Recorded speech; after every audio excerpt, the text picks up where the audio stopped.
You're listening to the audio portion of Workshop Wednesdays. Workshop Wednesdays is a free live discussion about topics affecting accountants, bookkeepers, and business owners. You can join the ABO group in Facebook to participate live Wednesdays at 10 a.m. Pacific Time. Just search for ABBO in Facebook.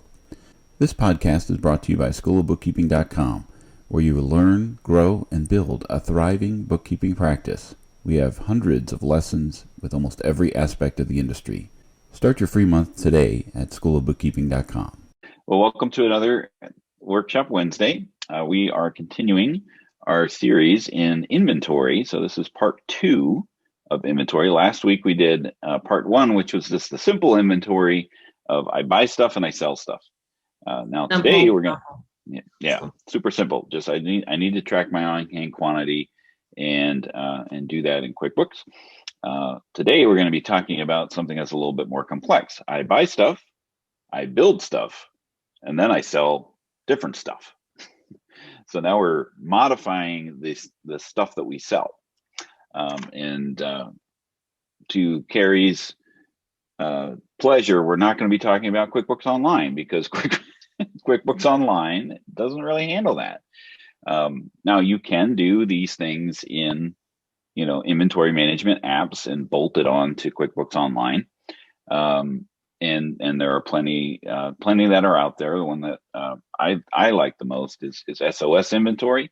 It handles a lot of these things that we're going to be talking about. You can take a look at them and see if they got to stay in QuickBooks Online for whatever reason, and they're managing inventory. There are solutions out there that will handle these things. But with all these caveats comes another learning curve. You have to trust their support, or you learn it, find a consultant that knows it. There's limitations within SOS. So you need to understand what they are and if they meet your needs. So there's a lot of nuances to inventory that do not come in QBO. Sales orders.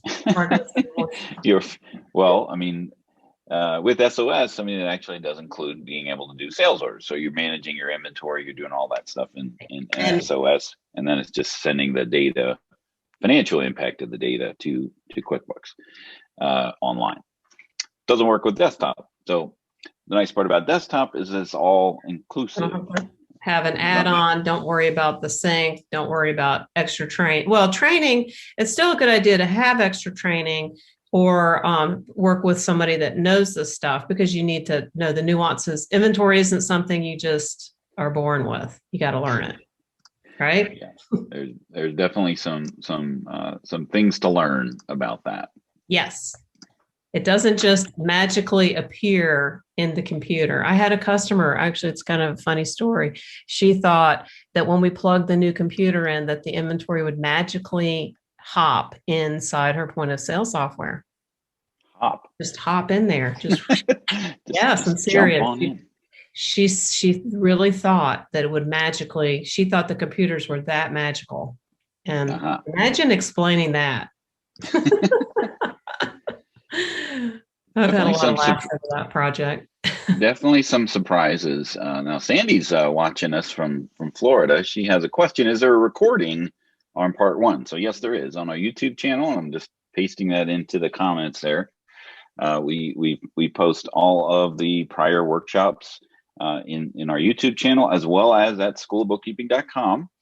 You can go to Schoolofbookkeeping.com and look at the Workshop Wednesdays course. They're all free. You don't have to be a subscribing member of School of Bookkeeping. The workshops are all there for you to peruse and review at your leisure, or just check it out on YouTube as well. But yes, that was the first installment. So the next one, just so preview of what's happening next week, is I buy stuff, I manufacture stuff. I need to know exactly where that stuff is at all times. So that we're going to be talking about some of the advanced inventory functionality that some people will need to know when they're managing their books. So so it gets really pretty hairy. It's kind of like the word job costing. when you're talking to construction or contracting clients, you really just want to get an understanding as to what it is what are their needs, what are their gotta haves, what do they need to know, because when we talk to a customer or potential client that has some inventory needs, well, yeah, QuickBooks Online does handle inventory, but it's as we talked last week, it's not limited. It's just very simple. limited. It's very simple. And right. Yes. But there are some things that it can do that desktop can't, like categorize your inventory to make it easier to find. You got to do sub items. I mean, there's things that you can do in both platforms. I'm not going to argue about, but it is the simple tracking, just like job profitability. I mean, it will track the profit of a job. It will track the on-hand quantity of your inventory, but really getting an understanding, sitting down with the potential client or the current client and understanding what it is you need to know and do and track in your QuickBooks, and what is the right product to actually do that. So we're going to just be talking about building stuff. The concept is I purchase raw materials, and somebody at my company is going to do something with those raw materials, turn it into a different product, right? Yeah. So there's a couple things that we want to illustrate that QuickBooks Desktop will do. We're just going to be talking about like the premier level of QuickBooks. We're not jumping into enterprise just yet, even though that's Carrie's first place to go. Let's put you in enterprise. Well, it's got the features, so right. It's the buffet of QuickBooks, so you have everything that you can possibly want, in your QuickBooks when you get the top of the line. A Yugo and a Cadillac are both the same. As far as a car is concerned, it'll get you from point A to point B, but obviously the Cadillac has a little bit more under the hood and features, right? Right. And if it's important, some of these advanced features that are already in the enterprise, then you might as well start using them if they help you. If they don't, start basic. Right. So what I'm going to look at here, and I'm sorry for the tiny font. Let me see if I can just zoom in. You just did something. Hit it one more time. I know, but it resizes. So Bob, if you're listening, in Easy Cloud, we need to zoom in. So for these things. So and I am in Enterprise, but these features are also in Premier. So this is a unit of measure set list. So what we're dealing with here is unit of measure in QuickBooks or in inventory terminology is what does one equal, right? What quantity or what unit is one when you have it on a transaction, whether it be purchase order, sales order, inventory or invoice or sales receipt. What does one mean when I am putting that on the transaction? Because various situations could be that you buy in bulk, go to Costco, you get 30 rolls of toilet paper, but you use or sell in a smaller quantity, 1 sheet, 2 sheets, whatever. Right. So easiest example is beverages, beer, right? It comes in bottles, cans. Those are the individual units, and then 6-packs and cases and kegs, right? But it's all the same thing. It's beer, right? It's a particular brand of beer. So you might buy it in one unit and then sell it in another. So the unit measure sets allow you to track that and allow QuickBooks to do the math behind the scene. So we just have a simple one here of each, dozen, and case, right? So when you're specifying this unit of measure, the set, you're going to be specifying the base unit. What is QuickBooks going to be using as its base unit? and then your related units are going to be based off of that base, right? So in this case, Start with the smallest. Yeah, best practice is to start with the smallest. But sometimes the math doesn't work that way, because if you're dealing with length, for example, the smallest unit of measure in the metric system is a millimeter, right? But then if you're actually selling something in a kilometer, that's 1 million times the millimeter. So Yeah. sometimes you have to start with a meter, right? Somewhere, someplace in the middle, and then millimeter. You would just say, well, how many millimeters are in a meter? Well, 1,000. So you do, 0.0001, and then kilometers would be 1,000 of that. So sometimes you have to start in the middle, but best case or best practice is to start with the smallest individual unit, and then add on from there, because rounding and there's only 2 decimal points that show up on a lot of transactions. So sometimes you get a rounding issue if you start somewhere in the middle and go smaller with some of your units. But in this case, we have an each, and then a dozen, and a case. So you would just specify what that label is, and then the number of each, how much that is. So obviously a dozen, there's 12, and then a case has 24. And then you also have the ability to specify the default unit. So you can change your default unit for purchase transactions. If you always buy by the case, you can change it to case. If you sell by the each, then you can change it to each or dozen. And then there's also a shipping option as well. So if you have a default unit of measure, so this will help automate the process and allows QuickBooks to make purchasing and ordering with those units of measure a little bit unique. So this is a Premier only feature. So those people using Pro, it doesn't have it. Doesn't have that option, right?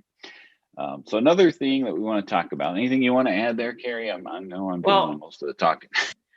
I was going to say that when you're doing things to the inventory like this, which is great to be able to have the ability, and it attaches to each transaction, you just need to keep in mind that it can also cause your file to grow. For Pro Premier have the same file growth, same file limitation. So when you're starting out brand new, it's not usually an issue, but it can happen. It can happen fast once you start flipping these things on, assembly and stuff like that. So, got it. And when you froze after I said that, I was like, "Is there something I missed?" The stunned silence. I was like, "Well, that was rude." You know how to clear a Zoom. I know how to clear a room. That's for sure. That's for sure. Okay, right. So now that we understand multi-unit of measure, I think. Right. Next. So the idea of an assembly is to be able to combine the components of raw materials and allow you to actually combine those when you actually do build the assembly.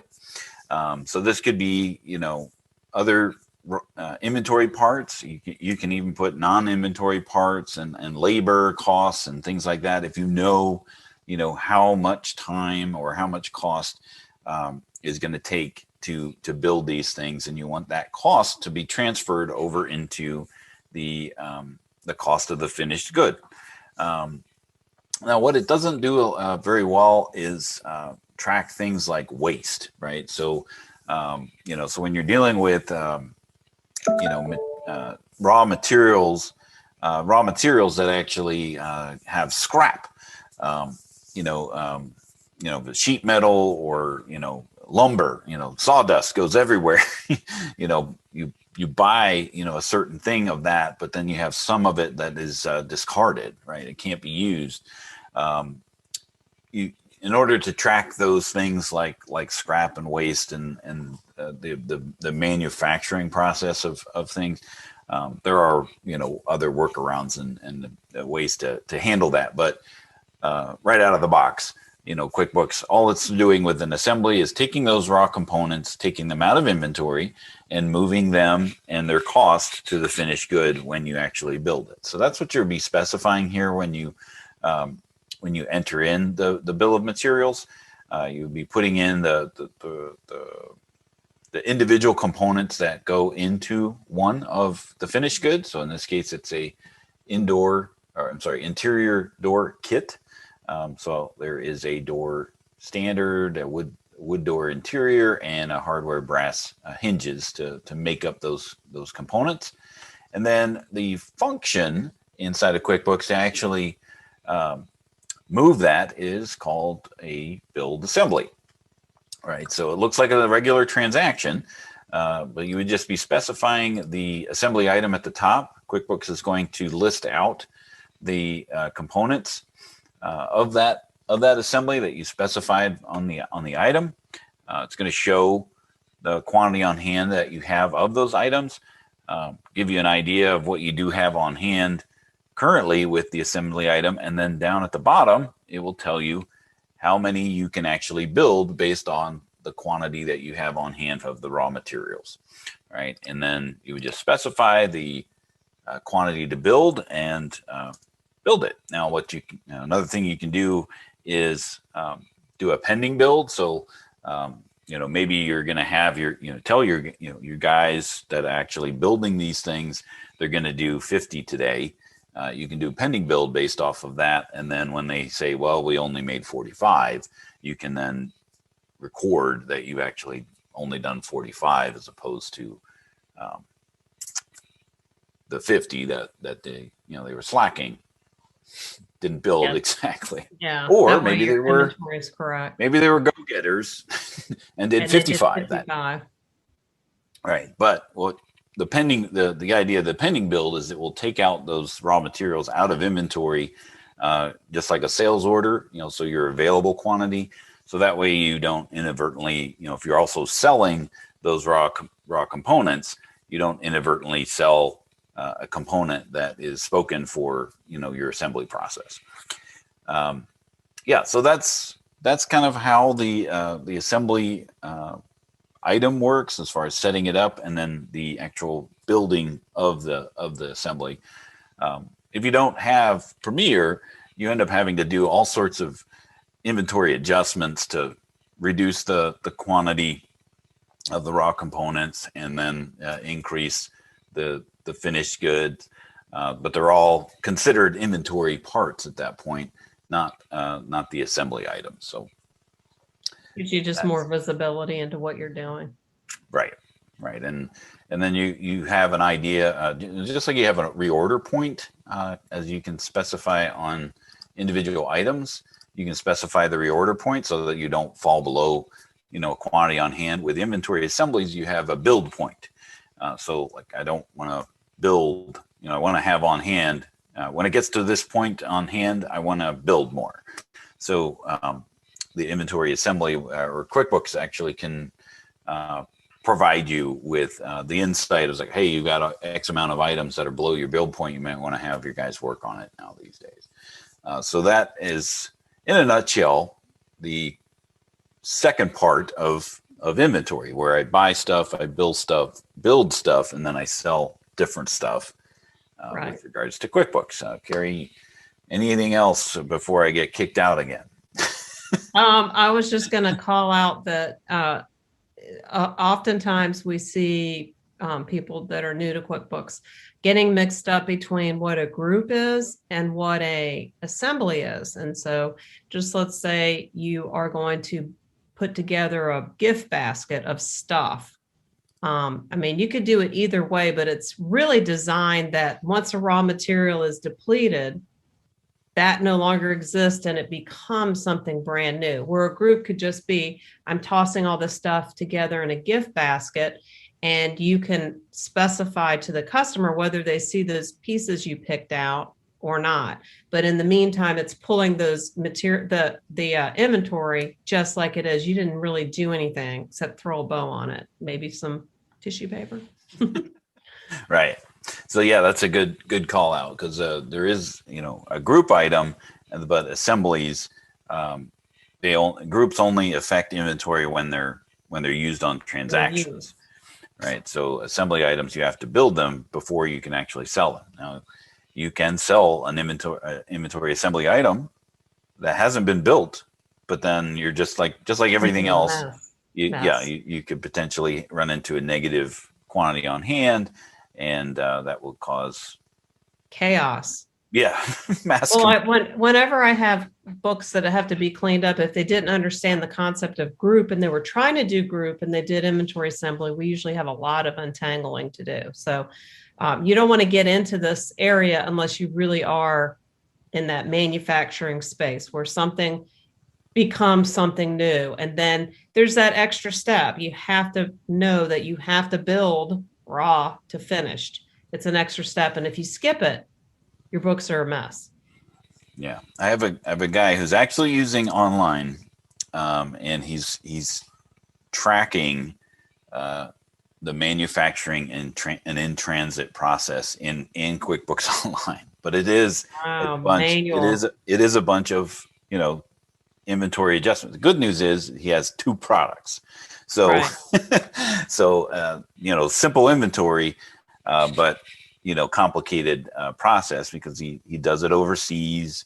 The manufacturing is done overseas, and then it takes a slow boat from China to actually get here. So he wants to know where things are during this process, but he uses QuickBooks Online to do that. So there are ways to handle that. It's just a lot of manual adjustments, workarounds. Yeah. So I was going to say, an enterprise has what? Landed costs. Exactly. If it's important, it's there. So. Right. So that's what we're going to talk about next week is, how do you handle some of these things where you have inventory in multiple locations, warehouses versus your showroom floor and those types of things. Yeah. And a drop ship, Amazon.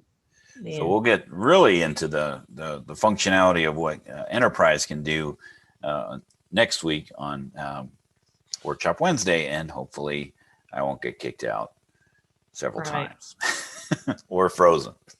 Right. We have to diagnose the internet issue. Yeah. All right. Well, you guys have a great week, and we'll hopefully see you next week. Should we talk about my new course? You skipped that. Well, yeah, I got so he's so scared he's going to disappear. Right. So Carrie has been hard at work. We lovingly call her COVID Carrie.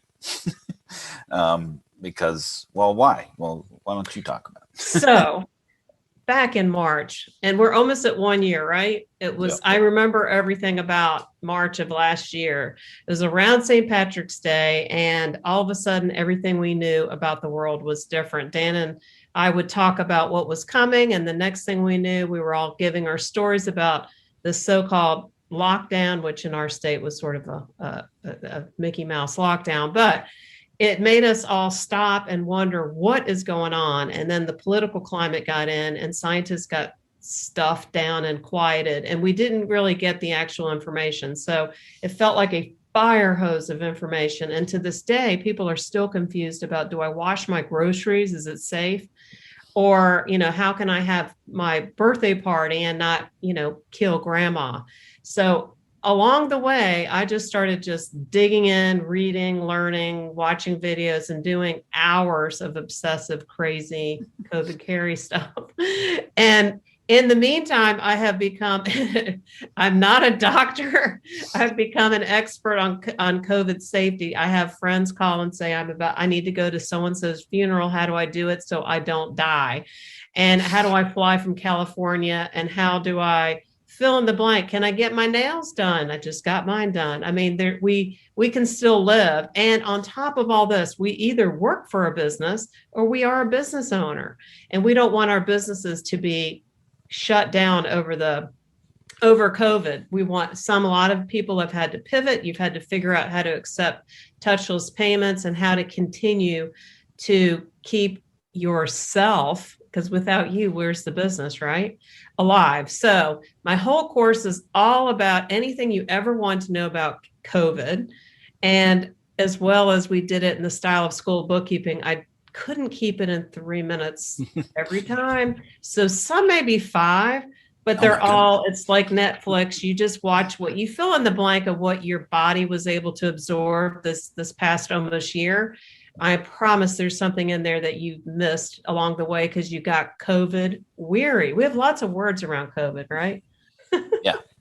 But and the genesis of this is that, you know, you found that you were spending hours sharing the same information over and over and over again. Over and over. And each of the lessons. So these are free courses, you know, free lessons and free modules, you know, from your friends at School of Bookkeeping. We want everyone to live and recover from this economy, all the problems that COVID has caused the economy. We want everyone. So we've made this a free resource, and it's just we can, once we get it uploaded, it's partially done. It's currently in process, but we wanted to talk about it today and share the link in the comments of the event here, so that you know, people could take a look at it. And every lesson, what I really like about what your approach to this, every lesson has a link for more information and to verify that information. So unfortunately, there's just a lot of misinformation about this. You know, I try to combat the misinformation and empower you. Right. So you can certainly verify and do your own research and everything of that nature. But this is your, I don't know, what do we call it? Like a mission. Well, I mean, obsession. Project, special project. It was very distracting. And I feel like now that I've gotten it into lessons, I feel like I can move on to the next thing, because COVID won't be the first thing we're dealing with. We're always going to have some sort of a disaster out there, hurricane, you know, earthquake, fires. We have something that's going to affect our business and potentially our life, our family. And so, you know, we just have to be aware, understand, be knowledgeable, and carry on, right? Carry on. COVID carry on. COVID carry on. All righty. Well, we will see you next week on yet another Workshop Wednesday. And I hope you have a great week, and we'll see you next time. See you next time. Stay safe.